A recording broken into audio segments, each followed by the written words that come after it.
This is Three Brothers Movie Reviews, and we just got finished rewatching Ari Aster's Midsommar. The film was written and directed by Ari Aster, the director of Hereditary, and the film tells the story of several college students who are all going to this commune in Sweden. And as they get there, they begin to learn a lot of things about this culture, and a lot of bizarre things begin happening, and all of it is under the influence of drugs.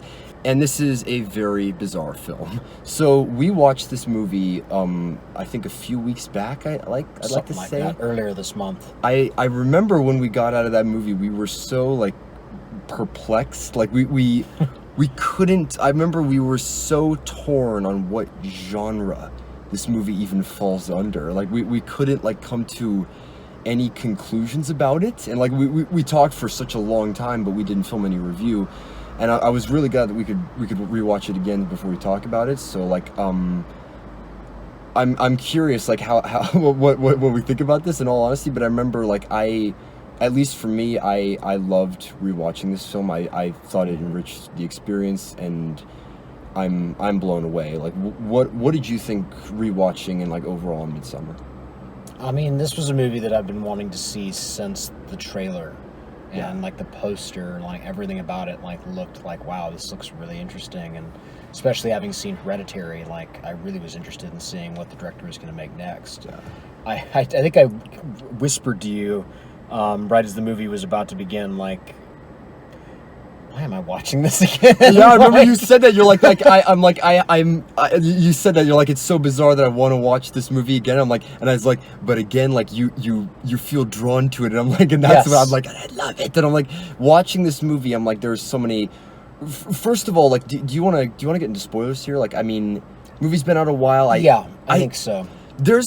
There is actually an opening scene which is essentially in itself a spoiler. I didn't give it away in the plot synopsis just there, but it's actually really hard to talk about this movie without talking about spoilers, because there's most of the quality lies within the spoilers. So definitely see Midsommar. I think it's a recommendation from all of us, but we're definitely gonna get into spoilers for here.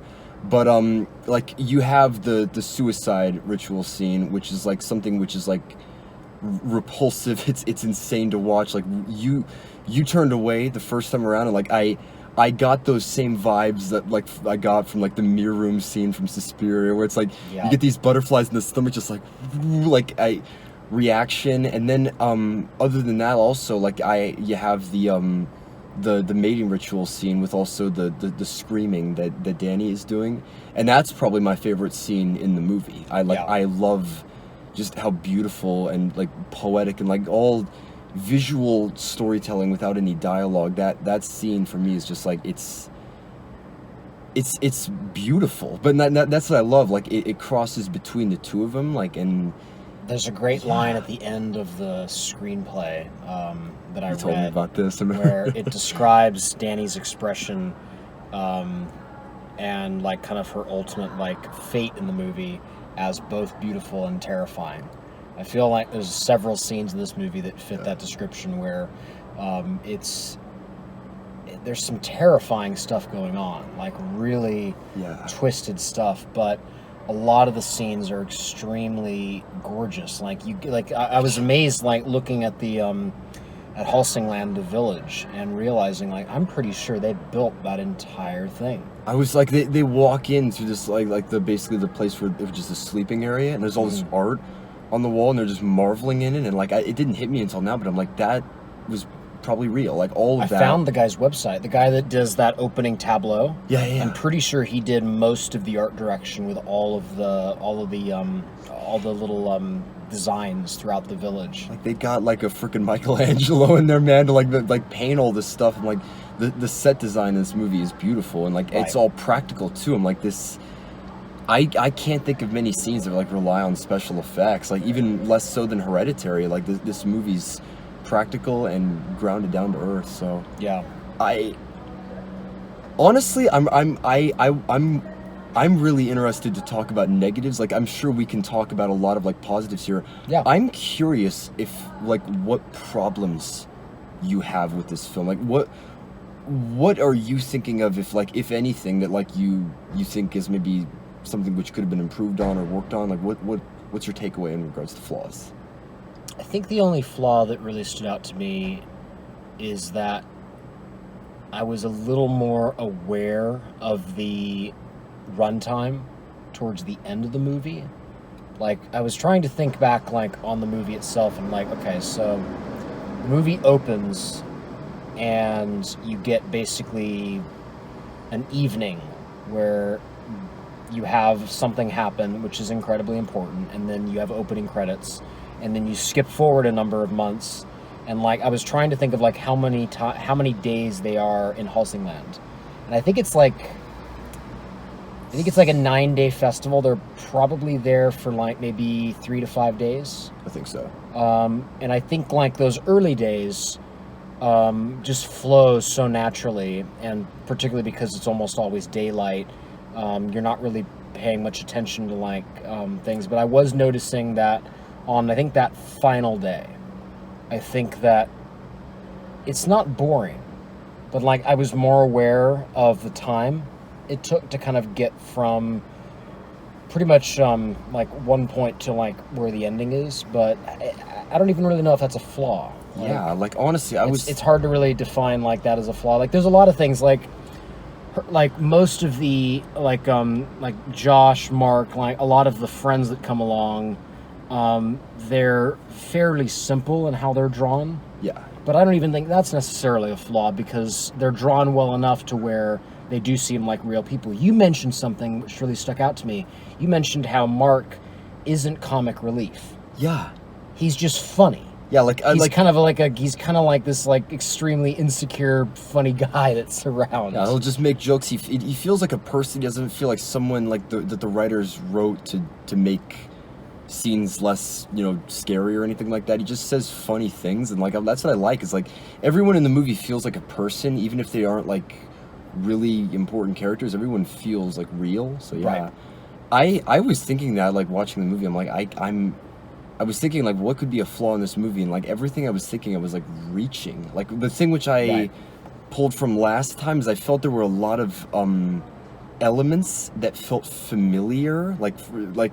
Having watched Hereditary, I felt like he wasn't necessarily playing it safe, but I felt like Ari Aster was like recycling a lot of stuff. Like there's the bathroom scene with the match where you see like her sister, like for a flash, like with the hose in her mouth, and then all of a sudden she disappears. Like that same thing was like trick was used in Hereditary. There's a lot of elements that are like that, and that was another thing. Like the dream scene where it's night. Like I felt like a lot of times where Ari Aster like wanted scariness in the movie, or like horror. Like obviously you have the Texas Chainsaw Massacre homage as well. Like I feel like sometimes like he had to resort to kind of using darkness, where like the movie's kind of marketed as like a open daylight like horror movie. I'm like stuff like that. But again, like you said, like is that a flaw necessarily? And like I don't think it is. Yeah, he homages The Shining, Texas Chainsaw Massacre. Like those are the ones that come to mind. But like, and of course recycles some of his old elements, which I like. Like if you want to really be like, if you really want to like, okay, let's put Ari Aster's feet to the fire. The Wicker both Man. Okay, we can talk about that later. But like, let's hold Ari Aster's feet to the fire in regards to Hereditary. So both Hereditary and Midsommar have a family tragedy that happens fairly early on. Then you have an extremely disturbing scene that happens later. Yes. In both movies, and then you have a very almost I'm trying to think of the best way to describe it. An inviting, like something which like brings relief to the main character. Right. Like inviting them Cults away. Kind of inviting characters away from their pain. And then you have like a supernatural type of ending. And exactly. You can find those beats. And again, that's like, but directors do that. They feel like extraordinarily different movies, regardless of the similarities. Like someone told me like the Casino like was a really good film, but like it's very similar to Goodfellas, and like the movies are kind of interchangeable. And I remember watching them, like they're very similar, right? But they're not interchangeable. Completely separate movies, even though there's a lot that's literally two actors from the movie or from the previous movie are in that movie. But that's actually a perfect example. Like this movie and Hereditary have the same relationship that you would have between Casino and Goodfellas. Yeah. Like thematically similar, but wildly different stories. Absolutely. So, yeah. Yeah, I honestly don't have many flaws to think about. Like, for me, what stood out to me the most in this movie is how unabashedly open this movie is about where it's going. Yeah. But if you're watching it for the first time, you're not going to realize the hints you're getting until you get there. Like, this movie literally opens with this, it's almost like, have you ever, like, seen, like, stitchings from, like, old, like, Britannic, stories? Exactly, It's yeah. like this old tableau that's, like, in 4 pieces. It starts over here with, like, winter and death, and, like, it kind of transitions to, like, this sunny ending. And, like, literally, it's a map of the story. Yeah, you literally see, that was one of the details I noticed. You see the cliff scene, like that's far on the far right. I'm like, yeah. You see her parents and her sister like hooked up to the hoses, and like it's very like, I mean, there's a bit where like Christian looks at a bear that's on fire in a painting, and it's like, oh my gosh, like the movie is almost constantly giving you insight into where it's headed. Yeah, exactly. And like, I mean, you have the other painting with the love story that's Right. played out on with Christian and the girl. It's like there's a lot of stuff like that that's hidden in there. And like the thing that I drew away from last time and I drew away from this time is the theme. Like I love, I swear, like I always say this, like I'm like theme isn't necessarily like the basis of quality. I'm like, I say that like the rest of the film should back it up. And like what I love about this movie is how simple it is, and that makes it so like a lot of the rest of the film is more effective. But I'm like, the movie feels like it is about family, and that is what it's a huge unpopular opinion. I'm not a fan of Hereditary. I remember I drove, that was one of the few movies I've ever driven away from, and I'm like, I felt like something was gonna strangle me in the back of my car. I was like on edge that night. I slept with like the covers like this. I was like, "Ah!" That movie freaked me out. But I remember like the more I thought about it, like it left a bitter taste in my mouth, especially the ending. And I don't want to get into spoilers for Hereditary, but because I would still recommend it. But like this movie feels more wholesome to me. Like I don't feel like Hereditary has something which it drives home the entire way through. I feel like separate acts almost betray each other because they're so wildly different. What I love about Midsommar is that from the beginning it feels like it's about one thing, and it sticks with it, especially with the way like that its tone works and how certain scenes run. It doesn't feel like anything goes overtly cult or like overtly like drug trip horror or like even like, you know, a family film almost, like a movie about a family.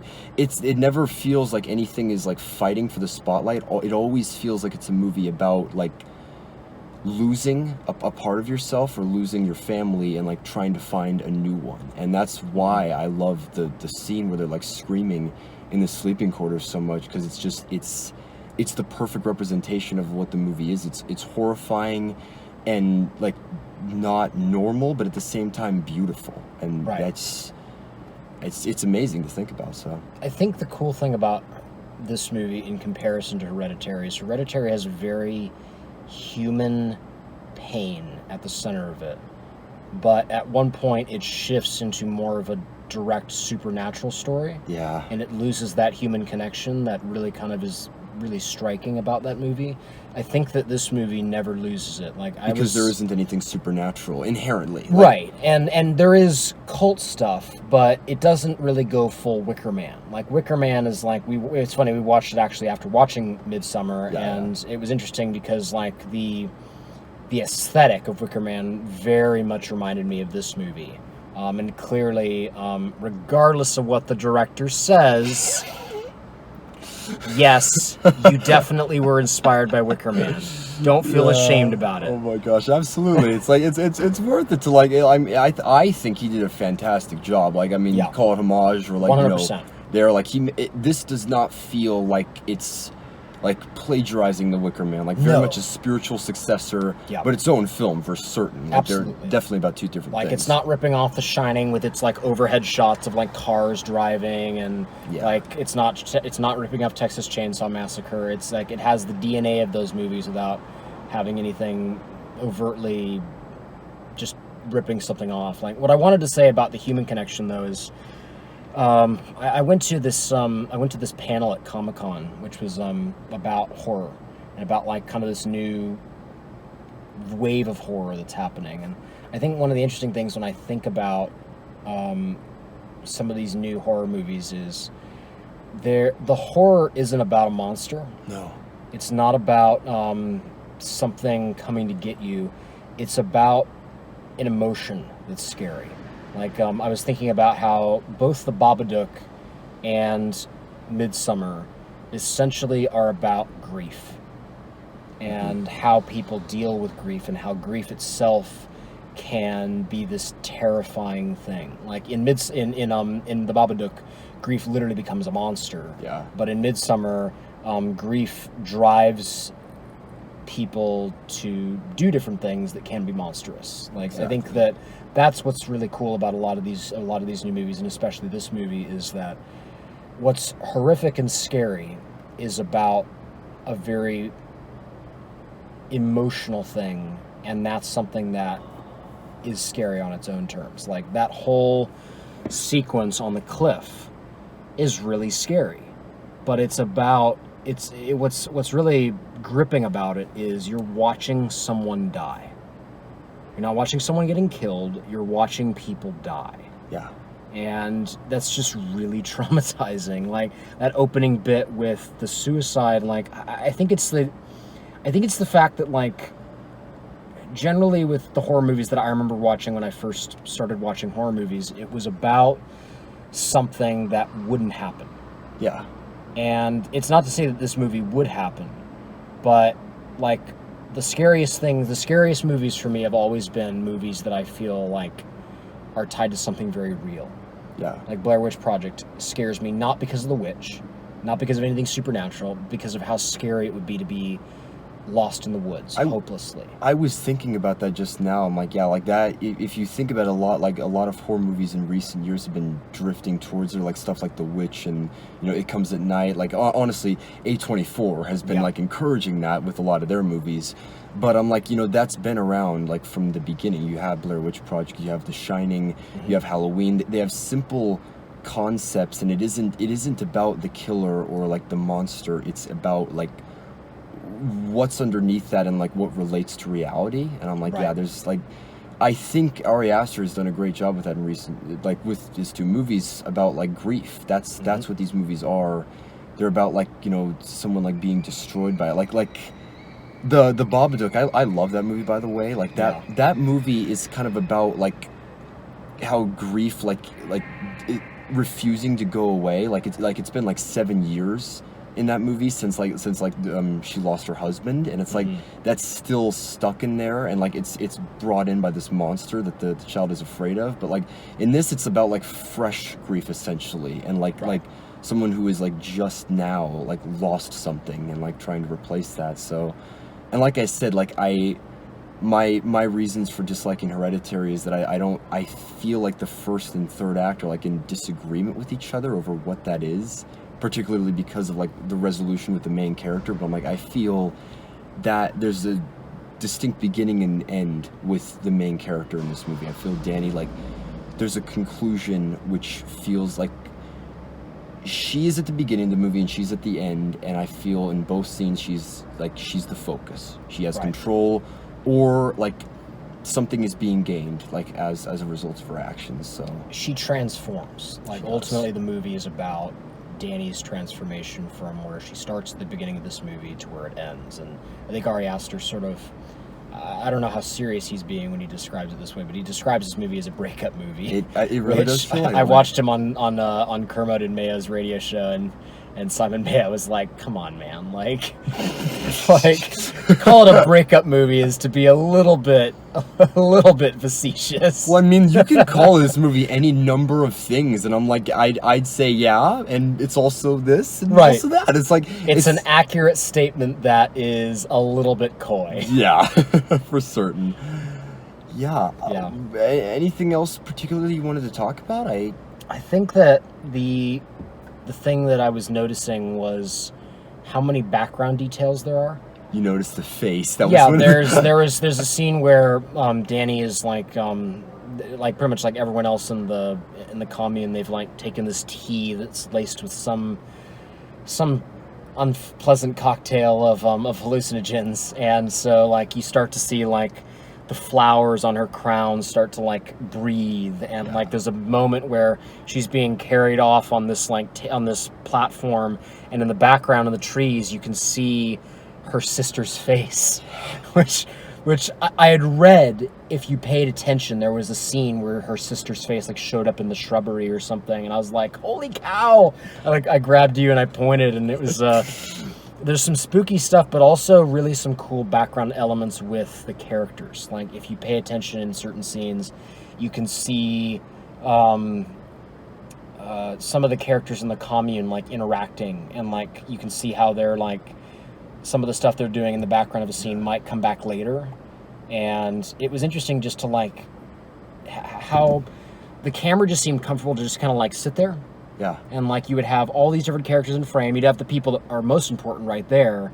But it was just fun to like, now that I've seen the movie, let me just scan the frame. Let me look for stuff, and I was like, ooh, that's cool, or that's interesting, and like... It never felt like any shot had just like a foreground and a background. It felt like there were like almost like 4 different like parts of the frame you could be looking at, and like any one has a story. It didn't feel like there were extras just walking around. It felt like everyone had a purpose in the shot. It's like when they first get to the commune, there's so much to absorb. Like one of the things I noticed is like the greeting, like they both just like hold each other's like head and like stare at each other. They don't even say anything. Right. But I was like, whoa. I'm like, there's a lot of stuff like that that's like, it's just fascinating to think about, like in what it means for the film. So yeah, and I absolutely have to give Florence Pugh all the credit in the world for one hell of a performance. Like, absolutely amazing. When she's on the phone with her boyfriend at the beginning of the movie, and it's just like this tight close-up of her face for probably what amounts to maybe like 2 minutes. I think it's a long scene. It's incredible because basically you learn everything you need to know about her relationship with her boyfriend, and how she is kind of dealing with stuff with her family, and how she deals with her boyfriend not necessarily being completely sympathetic. And it was just interesting to like, as wide and as like kind of like open as this movie feels, like when it locks down on a close-up, particularly with her character, I felt like I learned so much about her. And she doesn't really it's a weird thing to say, but like I don't like actively dislike anyone in this movie. No. Like one thing that I think is a shorthand for horror movies that I think is frustrating is where they try to make you dislike a character by having them do something really dumb or do something that's really like boneheaded. And I like the fact that even though there's this very toxic relationship she has with her boyfriend, I don't really feel like it's Christian, the boyfriend's like purely his fault. I don't like actively hate him. I think that there's stuff that he does in the movie which is definitely this definitely makes me dislike him.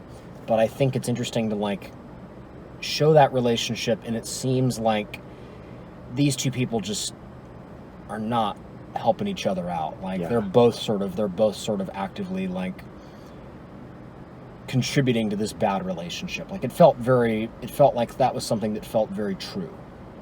And I think that that's the coolest thing about this movie is like almost everything in terms of how they handle character, how they handle story, how they handle everything that I'm actually seeing, like all of it feels true.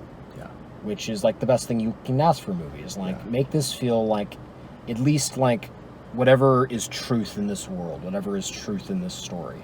Because that's the stuff that generally is going to bother you in a movie, is when something feels false, something feels synthetic. Like you can sniff that out even if you're not really paying attention to it. Like you know when something doesn't feel right.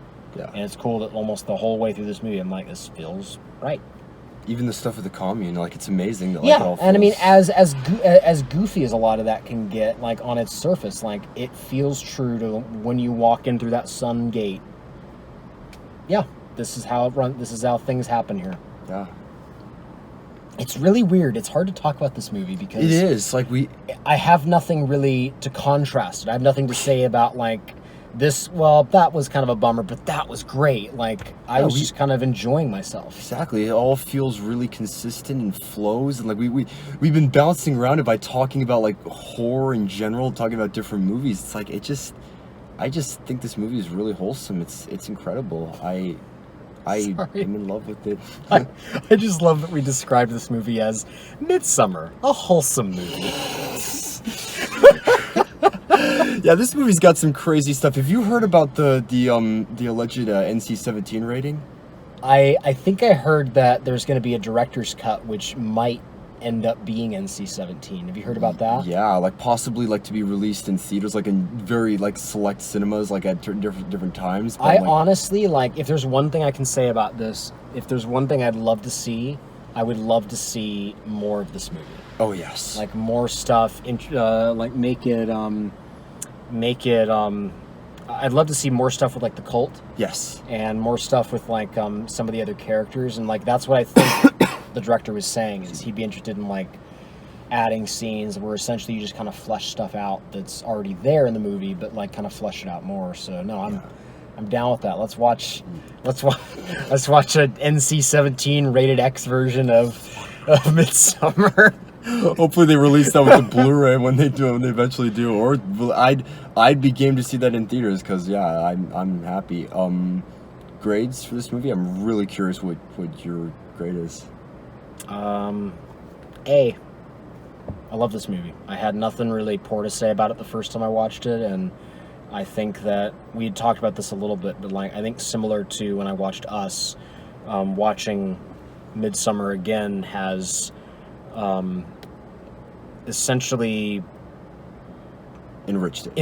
It's enriched the experience and made the experience just interesting to think about in retrospect, because rather than what is the story, who are these people, what are they doing, where are they going, it's like, oh, I already know all that, so let me pay attention to how. And the how was what made this experience really cool. It's like how they get there, how they tell the story, how the characters handle themselves. It was just, this is fantastic a second time through.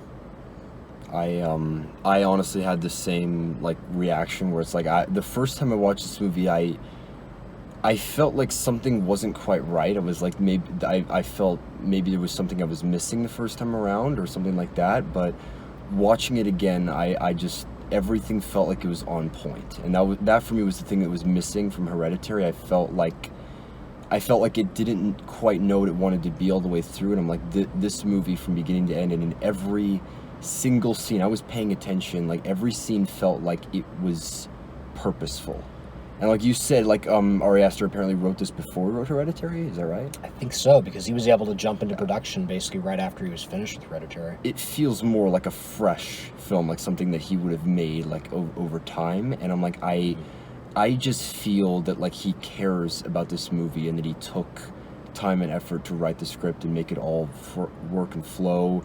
And I'm like, I love that the rest of the film like is so consistent and excellent, that like the theme is actually the thing that's like so beautiful. Right. In a movie which is like has horrific scenes. I'm like, I think the movie is like has an ending which like it's frightening and like not right, but at the same time I'm like this is happy to watch. Like it's a strange thing. Like, I can't like it's hard to describe. Like you just got to see it yourself. But it's really really solidly crafted, and I'm gonna go the same.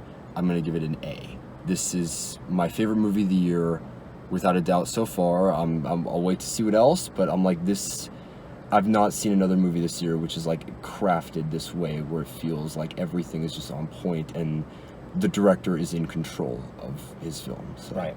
It's a strange thing to think about, but like my favorite movies this year have been either horror films or superhero movies. I've told this to you, like, I've said this so many times, like I feel like the only genre that like in recent years which has gotten a renaissance has been horror, because like you had The Cabin in the Woods. That for me, I'm like, I will credit that as the movie which like redefined horror. Like you had stuff in the 90s that like kind of gave the 2000s or like a jump, but then horror like faded out again, and like 2012 like made fun of like typical horror. Like it's like a call to action to new like horror directors, and I'm like, it freaking worked, because Yeah. like right after that you have stuff like The Babadook being released in 2014 and The Witch being released in 2016, was it? It's like Right. there's new horror films everywhere, and I'm like, I feel that what people gravitate towards now, rather, like we said, rather than a monster, is like a theme.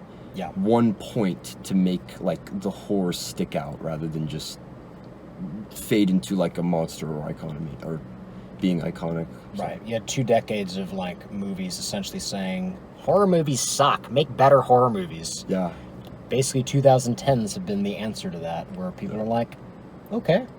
Like, you have Jennifer Kent making The Babadook. You Yeah. have Robert Eggers making The Witch. Like, these are the people that are basically making horror both profitable, clearly, but also, like, more than just the joke that the genre kind of became at one point, where all that you really knew about it is like, oh yeah, that's the guy with the glove and gets you in your nightmares, right? Like, yeah. All right. Good job, Ari Aster. You made a really good movie. Absolutely. Love to see what you do next. I swear I was concerned after Hereditary, and I was divided, but I'm like, I think that this is your best film. Great job. So yeah. Definitely see Midsommar. It's still out like in a couple cinemas. Like we kind of had trouble finding it. We went to a little more obscure theater, but definitely seek it out if it's in a theater near you, and buy it on Blu-ray when it comes out. So thank you so much for watching. This is Three Brothers Movie Reviews, and we will see you guys next time for more videos or podcasts. See you guys. See ya.